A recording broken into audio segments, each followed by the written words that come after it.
3. Ya, assalamualaikum warahmatullahi wabarakatuh. Ya, Waalaikumsalam sekarang kita podcast nih. Lama gak ketemu, kita podcastan yuk.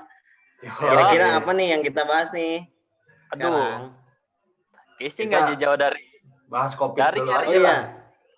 Oh, COVID dulu. Sebelum bahas-bahasan kita mending perkenalan dulu deh. Iya. Barangkali udah lupa namanya nih kayaknya nih. Gara-gara saling nggak pernah ketemu ya. Iya, udah berapa bulan kita nggak pernah ketemu lagi, belajar bareng kan.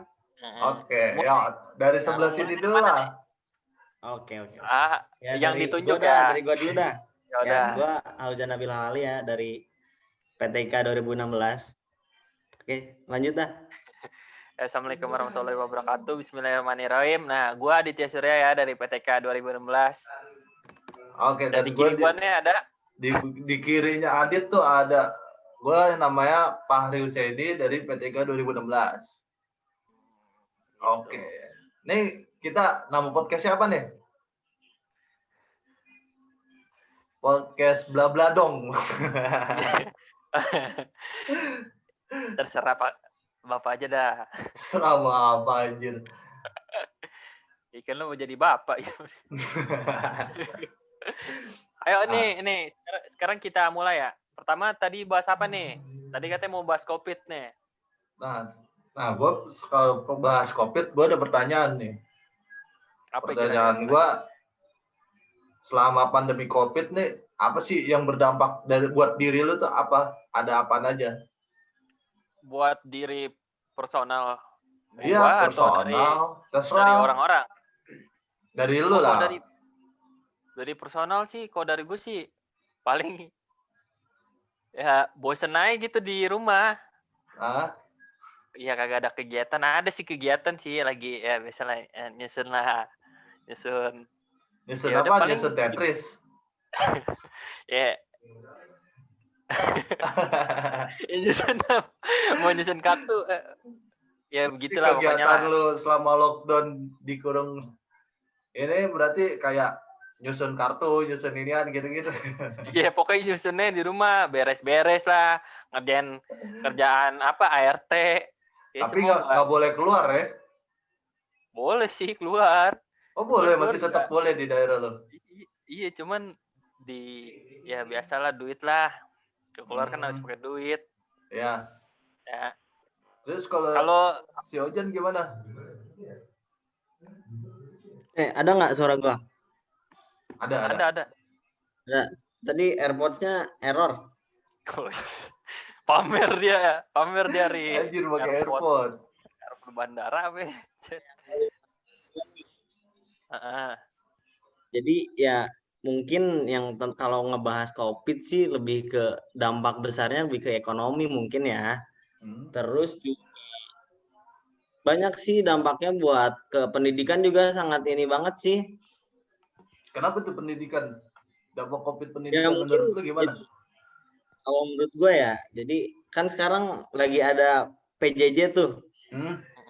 Oh iya tuh, penerapan ya kita juga kena PJJ kan? Iya, maksudnya kan kita lagi bahas nih. Mumpung kita juga basicnya nanti outputnya jadi pendidik kan. Benar. Setuju. Kalau menurut gue sih PJJ itu ada plus minusnya. Plusnya mungkin kita lebih dikenalkan lagi kepada teknologi nih. Teknologi yang sekarang tuh ternyata belajar itu nggak harus tatap muka terus. Ya. Gitu loh. Itu juga jarak jauh ya. Tatap muka nih, ini jarak jauh kita bisa tatap muka nih. Iya, tatap muka. Iya. Tapi penerapan pembelajaran jarak jauh di Indonesia ini kan digunakan itu kan dengan terpaksa karena COVID, bukan karena persiapan segala macamnya. Betul. Ya kan? Betul.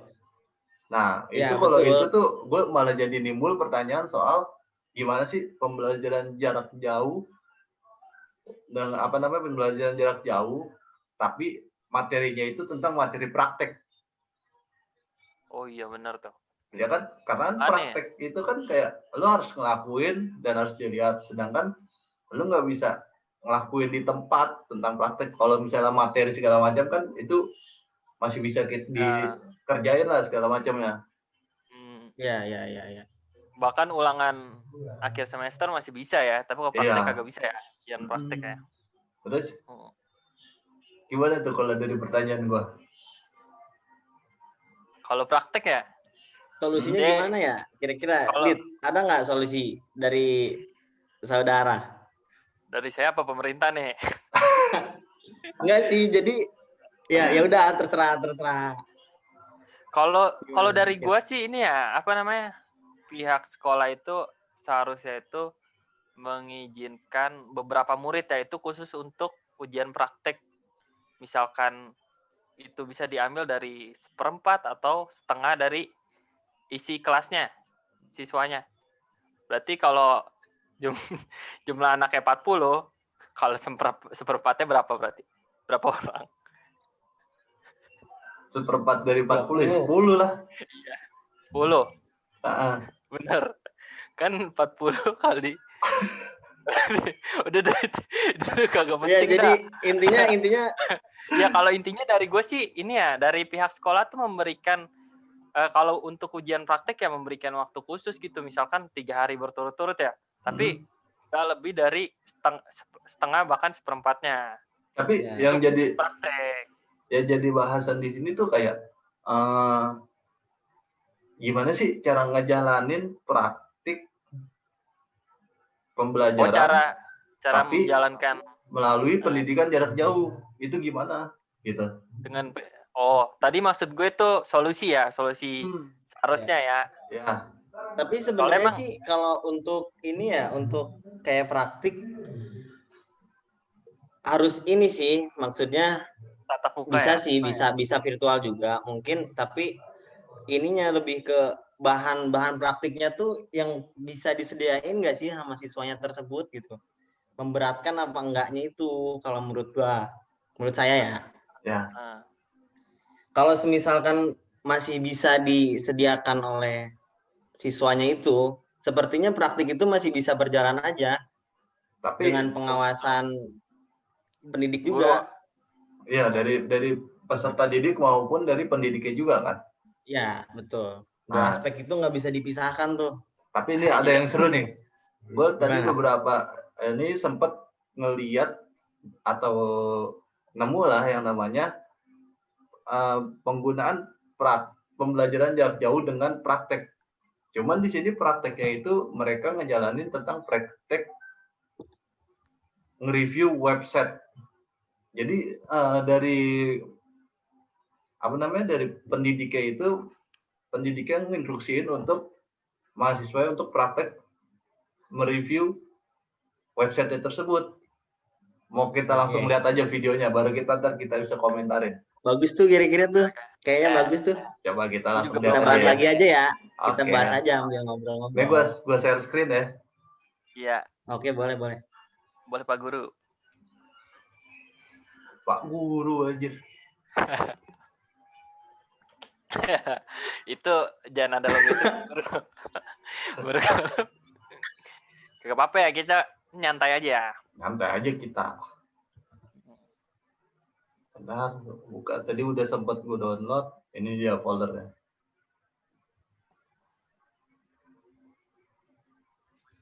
Ini naikin dulu ke atas nih. Oke. Nah, ini ada nih videonya nih. Oh, itu videonya? Iya. Kita langsung lihat aja videonya.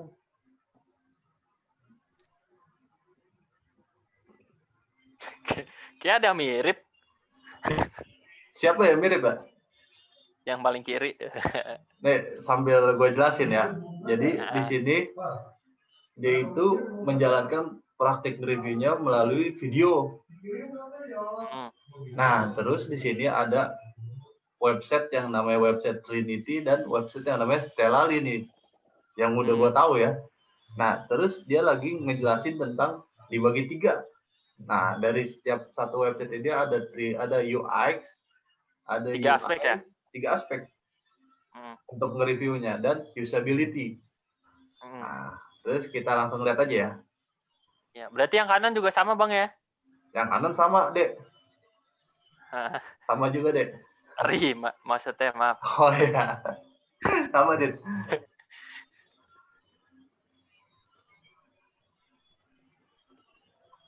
Abang apakah lupa, Bang, sama yang tadi? Tapi audionya ini nggak kedengeran, Ri. Ini masih nggak kedengeran ya? Bentar. Gue ulangin lagi.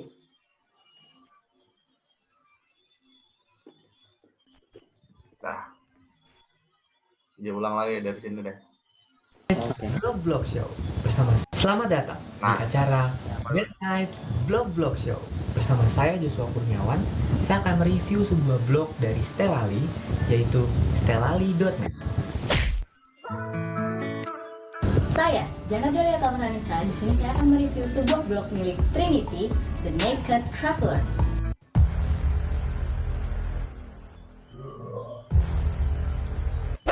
Round 1, fight.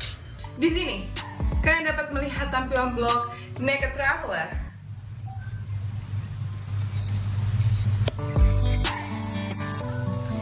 Blog ini memiliki tampilan yang sangat menarik, dengan perpaduan putih yang bersih dan biru yang cerah. Tampilan yang simple dan minimalis membuat kita nyaman melihatnya.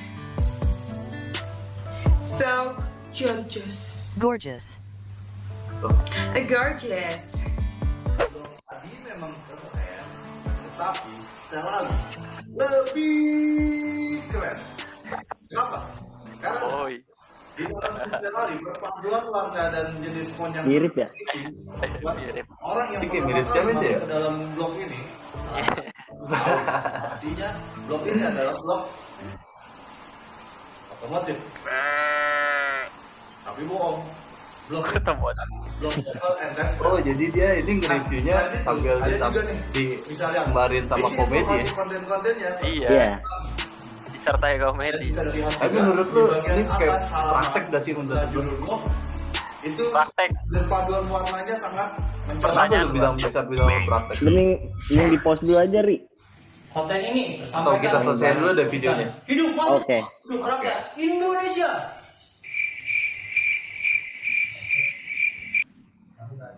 Maaf, maksudnya dengan tagline beauty travel cocok untuk ciwi-ciwi. Karena blog ini memberikan rekomendasi tentang beauty, fashion, dan lifestyle yang sangat menarik. Loading blog homepage dan main page juga sangat cepat. Jangan sedih, blog ini memiliki konten untuk segala kalangan. Blog ini mengisahkan tentang pengalaman cerita cinta hidup saya yang selalu kandas, walaupun saya sudah berusaha untuk Jangan sedih, blog ini memiliki konten untuk segala kalangan. Blog ini mengisahkan tentang pengalaman traveling dari Trinity yang sangat mudah untuk dibaca dan juga ringan untuk dibaca. Fitur blog ini juga mudah untuk digunakan oleh user baru yang baru berkunjung sekalipun. Penempatan toolbar dan informasi yang disajikan mudah untuk diingat oleh user walau hanya sekali berkunjung. Final round. Nah, pada blog The Naked Traveler, kemungkinan terjadinya error sangat minim karena mereka telah memuat seluruh informasi pada satu blog saja, tidak mengarahkan. Mbak, bisa mundur nggak? Lagi? Terus? Iya. Iya, karena mereka tidak mengarahkan ke website lain. Nah, user juga mudah untuk mencari. Bisa mundur nggak, Mbak? User juga sangat mudah dalam mencari informasi karena adanya fitur search pada main page. Kalian bisa langsung saja mencari dengan keyword Indonesia, Thailand, Paris, Bunaken, buaya darat, buaya, Darwin, kuping babi, kecoa, embrio bebek. Ya Allah, sensor. Blog ini juga memiliki foto-foto yang estetik dan kita dapat melihat postingan itu. Itu line gua. Maaf. Dan dalam satu postingan, kalian dapat melihat 1, 2, 3, sayang semuanya. Mohon maaf. Kalian dapat melihat beberapa foto dengan hanya mengklik tombol slide. Nah, dalam blog ini juga, kalian dapat melihat postingan berdasarkan latar waktu 1 tahun yang lalu, 5 tahun yang lalu, 10 tahun yang lalu, sampai 1000 tahun lamanya.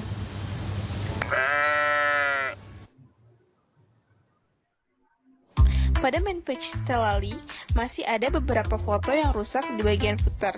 Selain itu, pada foto yang nampak, proporsinya tidak sesuai dengan tulisan dari postingan, karena masih terlalu besar dan memakan tempat, sehingga user harus banyak melakukan scrolling untuk melihat informasi dan keseluruhan postingan.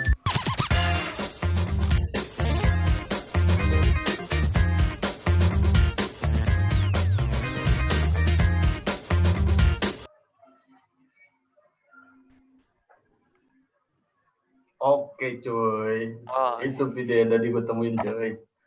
Gimana Cuy, komentar lu cuy. Komentar gimana nih? Komentar, jadi sebenarnya video praktek pembelajaran jarak jauh itu walaupun dengan praktikum mereka tuh sebenarnya tetap bisa kalau menurut gue. Itu buktinya dia dengan pembelajaran web design, dia tuh masih tetap bisa nge-review website tersebut. Ya kan? Iya.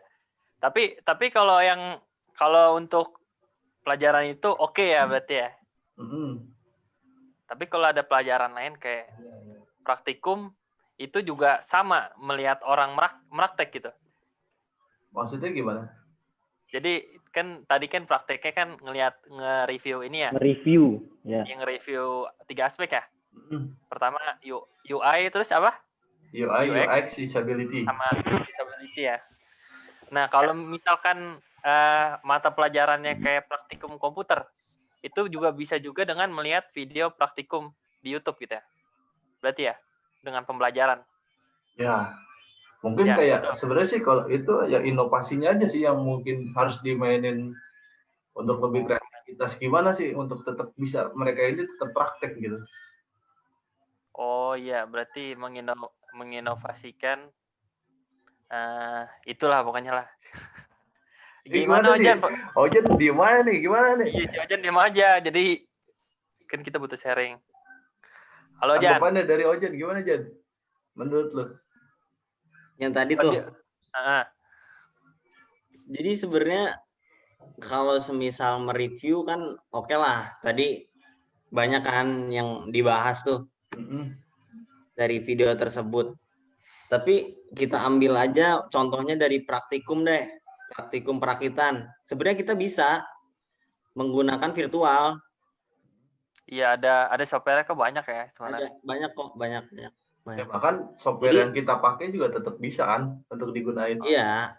Bisa. Jadi mungkin kesimpulan yang didapat dari video tadi sama yang kita bahas itu sebenarnya masih bisa gitu untuk mata pelajaran praktikum dengan PJJ ini. Pembelajaran jarak jauh itu. Daring ya. Ya. Daring ya. Masih bisa. Cuman keefektivitasannya itu. Iya pasti berkurang ya pasti ya. Berapa ya, persen? Pasti berkurang kok. Menurut lo keefektivitasan itu berkurang itu dampak dari medianya atau dari SDM-nya sih? Dampak dari karena banyak juga gue dengar tuh kayak sebenarnya PJJ ini bagus, cuman SDM yang ngisinya ini nggak bisa memaksimalkan keefektivitasannya gitu. Iya. Apa contohnya kayak muridnya gitu ya? Bukan, bahkan dari pendidiknya. SDM, murid maupun satu pihak atau dua pihak nih? Pasti dua aspek itu nggak bisa dipisahkan. Iya. Guru dan murid ya. Guru dan murid. Iya. Karena kalau misalnya kita lihat ya di luar itu di luar kan pembelajaran jarak jauh ini kan disebut dengan e-learning ya kan. Mereka itu menerapkan e-learning tuh ya dengan cara yang bagus, ya maksudnya kayak nggak ada keefektivitasan yang berkurang, SDM mereka tetap bakalan meningkat hasilnya gitu.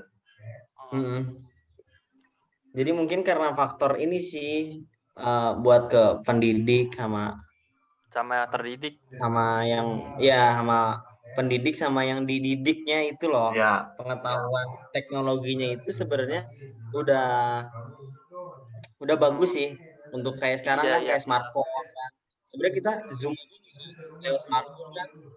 Nah, jadi mungkin kalau teknologinya itu udah bagus, tinggal mengoptimalkannya sih sebenarnya, pengetahuan buat gimana ya ini menggunakan ini tuh kayak rasa ingin tahunya itu loh. SDM berarti ya. Itu. SDM. SDM singkatannya apa? Sumber daya manusia. Sumber daya manusia. Jadi kan balik lagi ke ingin tahuan, terus jadi kebutuhan juga sih dari zaman yang milenial ini kan banyak teknologi yang perkembangannya sangat pesat banget. Nah, di zaman ya intinya sih gitu kalau menurut gua. Jadi di zaman digitalisasi kan terus buat pendidiknya. Ya, setuju ya. Nah, kenapa dari kayak tadi Pak Ari bilang kalau di luar kan e-learning, jadi udah efektivitas. Yaitu apa? Ekstivitas.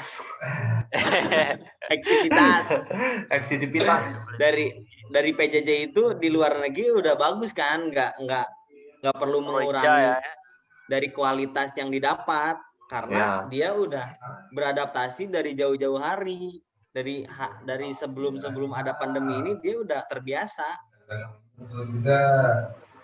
Beda penerapannya berarti dengan di Indonesia ya. Kita betul. Kayak PJJ ini ya benar-benar lo harus berubah langsung jadi PJJ, nggak ada persiapan untuk PJJ itu apa bagaimana. Iya, kaget lah jatah. Nah itu bener banget Adit. Nah, gue punya satu pertanyaan lagi nih. Gue apaan? Kalau misalnya pertanyaan dari efektivitas PJJ ini sekarang itu karena mungkin kurangnya persiapan menjadi tidak efektivitas. Menurut lu ya berdua ya, kayak di 2 tahun ke depan, apakah PJJ ini kalau dilaksanakan terus bakalan menjadi suatu kurikulum yang bakalan diterapkan? Di 2 tahun ke depan? Ya, dalam 2 tahun ke depan, PJJ ini terus berjalan. Wah. Saya bukan peramal, Pak. Efeknya banyak sih. Banyak sih kalau menurut gua. Jadi bisa aja dari munculnya kejenuhan loh. Kalau semisal PJJ ini diterapkan selama selama beberapa tahun ke depan ya. Masih menggunakan PJJ ya mungkin banyak yang jenuh sih kalau menurut gua ya. Karena sosialnya nggak dapet. Iya. Jadi benar.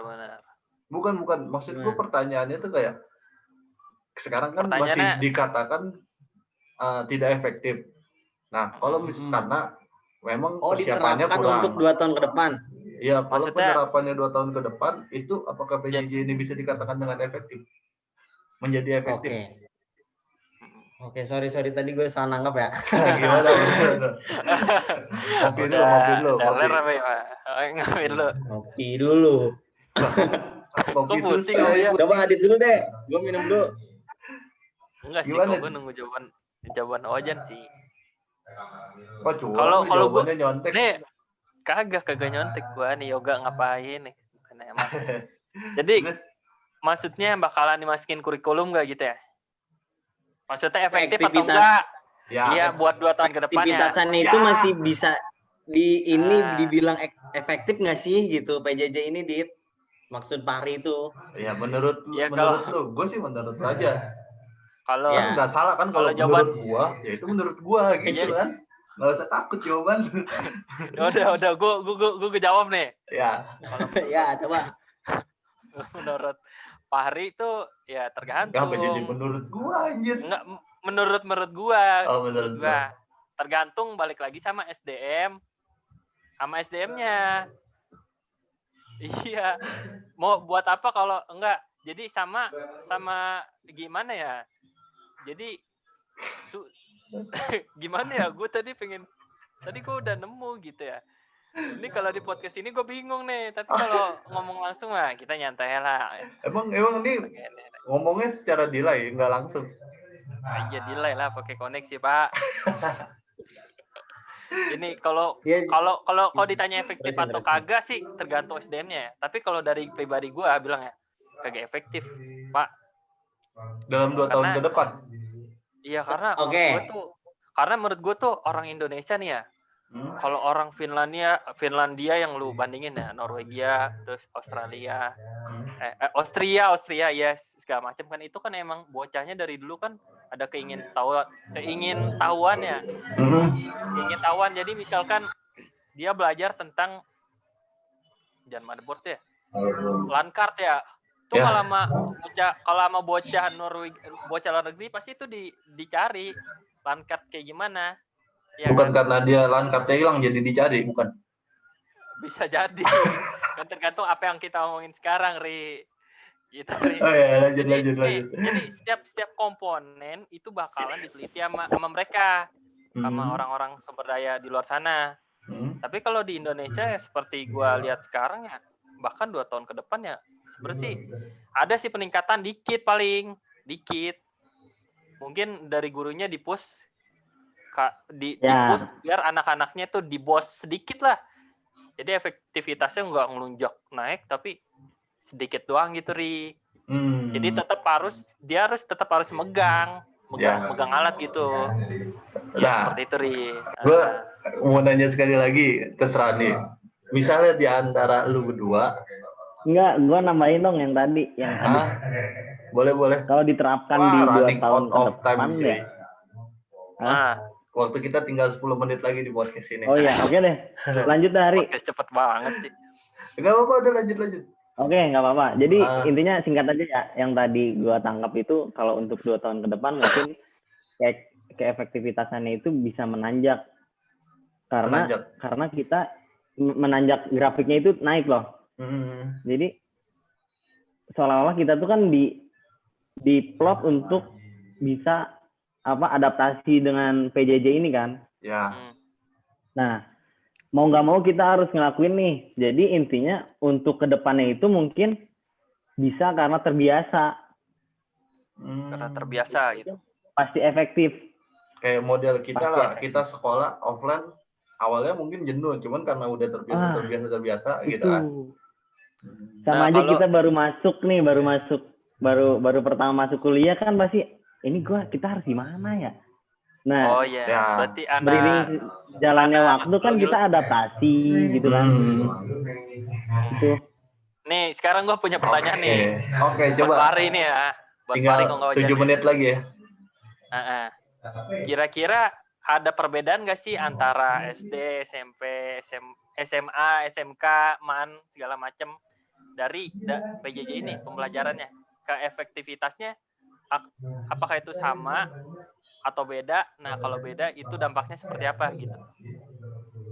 Kalau dari gua itu kalau SD, SMP, SMA, MAN sama SMK itu semua beda. Kenapa beda? Karena SMP diakhiri dengan huruf belakang P, SMK diakhiri dengan huruf belakang K. Tapi itu benar gitu loh. Itu perbedaan menurut gua. Lu nggak boleh marah karena ini menurut gua. Iya, gue setuju sekali sama bapak ini. Jadi botak lo nih. Ngomong harus nih. Jadi bagaimana nih? Kan kalau anak SD kan kita kan bocah itu kan harus bermain kan. Kalau kita kuliah mah oke lah, PJJ nggak PJJ sama aja. Kita kan udah gede. Pikiran kita udah gede. Nah, kira-kira gimana, Ri? Jan, menurut Jan? Kalau buat anak SD, SMP gitu. PJJ nih. Sebenarnya kalau menurut ya udah. Ada impact kalau efektif sih kayaknya nggak efektif loh kalau buat ini ya, buat anak SD gitu kan. Nggak efektif sih kalau menurut gua. Kecuali harus balik lagi ke peran orang tuanya tersebut. Ya, berarti 3 gimana peran nih dia nanggepinnya? Ya betul. Terus orang tuanya ini ke teknologinya bagaimana? Dia udah tahu belum ini teknologi ini itu seperti apa? Kan kebanyakan kan kalau orang tua itu kan kayak ya udah sih, kayak males gitu kan. Baik lagi ke orang tua si muridnya. Tapi sebenarnya itu tuh bisa diakalin. Maksudnya kayak gini aja. Kayak akalinnya tuh sebenarnya di dalam PJJ ini yang tadi gue bilang SDM, formulanya belum dapat. Jadi sebagai pendidik ini belum dapat untuk menyesuaikan yang mana SD, yang mana SMP, yang mana SMK. Karena masih selalu mereka masih kayak pakai dua metode, yaitu sinkronus sama asynchronous learning. Nggak ada, bukan skripsi, ini pembelajaran ya. Oh iya. Nggak ada tuh yang namanya pembelajaran untuk tingkat PAUD itu PJJ-nya seperti apa? Apakah sama kayak ngirim soal? Ya nggak bakal kena kalau menurut gua. Karena ya itu formulanya masih belum ada. Itu sih. Berarti tergantung dari pemerintah nyari formulanya dulu ya? Ya. Ke Menteri Pendidikan ya? Betul. Gitu sih. Oke, berarti kita akhirin aja podcast kali ini. Tugas kita sekarang adalah kita ke kementerian, kita kasih tahu isi podcast kita ini. Biar mereka pada nonton. Iya. Boleh ini. Lewat Bapak Pono itu bisa itu. Bisa. Bisa. Bapak saya mah wali kota. Rasanya anjing sekali. Jadi kesimpulannya dari jenjang ke jenjang itu formulanya harus berbeda-beda ya. Betul. Dan kalau ditanya efektivitasnya pasti ada ya meningkat. Pasti. Ya pasti ada meningkat lah karena adaptasi itu. Ya. Oke. Jadi tutup aja Dit. Gantian buka Ojan, isi gua tutup Adit. Betul. Yaudah sekian podcast dari kita hari ini ya. Apa tadi nama podcastnya? Nama podcastnya apa? Saya nggak berani nyebut soalnya buat ini. Podcast Gadung. Ya, dari sekian podcast dari Gadung ini ya, bila ada kekurangan ataupun kelebihan tolong diambil kurangannya, diambil juga karena kita terkadang harus merasakan kekurangan gitu, untuk menjadi hebat ya. Undur dari saya Aditya Surya Utama. Undur dari saya Fahri Husaini. Dan Ojan. Oke, assalamualaikum warahmatullahi wabarakatuh. Dadah.